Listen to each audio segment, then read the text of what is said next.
welcome to another episode of Ask the Healthcare Advocate Live, where every Sunday morning at about 8:30, I address healthcare advocacy and navigation questions relevant to Israel and sometimes relevant to us all internationally.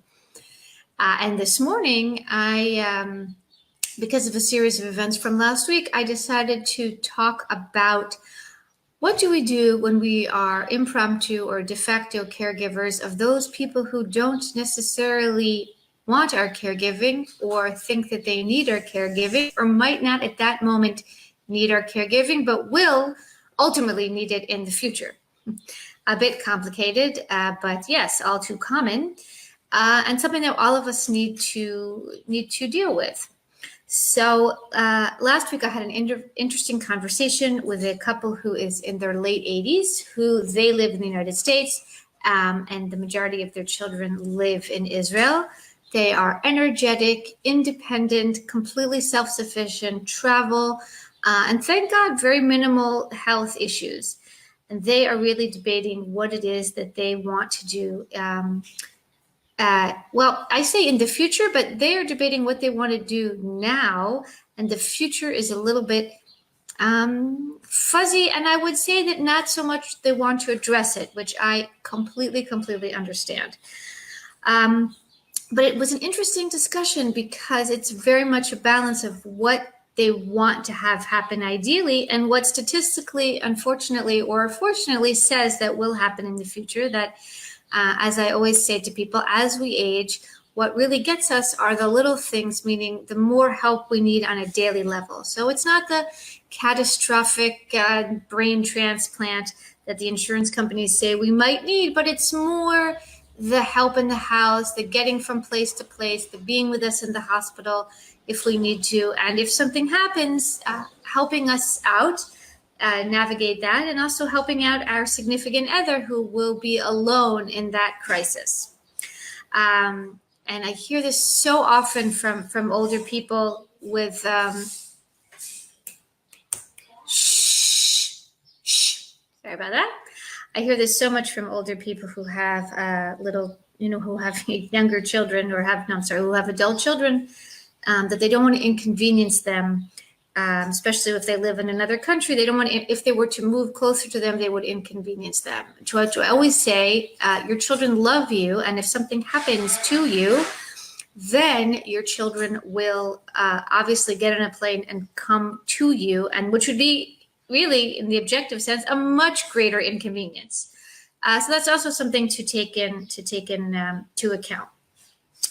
I know for myself that initially my parents were very resistant to the idea of coming to Israel to live closer, and really as an issue of losing independence. And I understand that. It is definitely a concern. I think at the end of the day that you can create a world where you are supported and not losing your independence, but that's something that has to be worked on, negotiated, and accepted, that things will be different than it is that you wanted to have. That life will look different going forward, which is not something that is easy to accept or to address.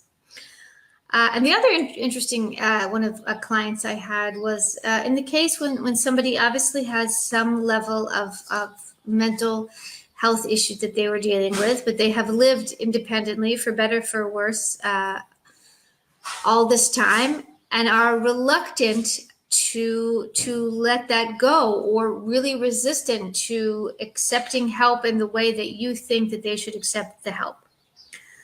I wish I had good answers for these. I certainly do not, because these are issues that we all struggle with, and that we will continue to struggle with as caregivers, as potential caregivers, and eventually as care recipients. But what I can say is that it's very important, I think, to speak your truth.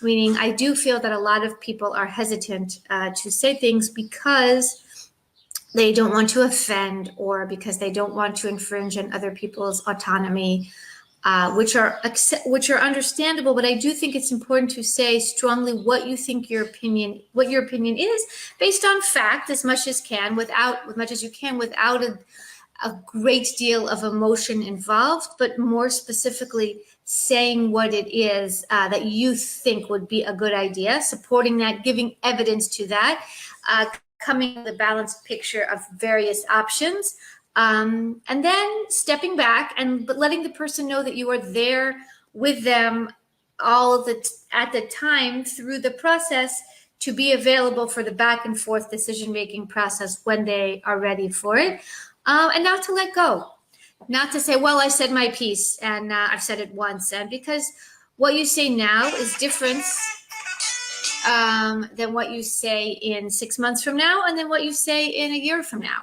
So meaning that just because you said it once doesn't mean you say, like, okay, well, if they don't want it, they're not interested, then that's it. I can't, I don't want to be interfering, or I can't convince them, or I feel that sometimes people get into this, I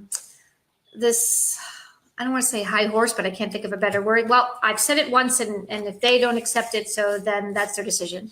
But no, sometimes people need to hear things once, twice, 3 times over a period of 3 years.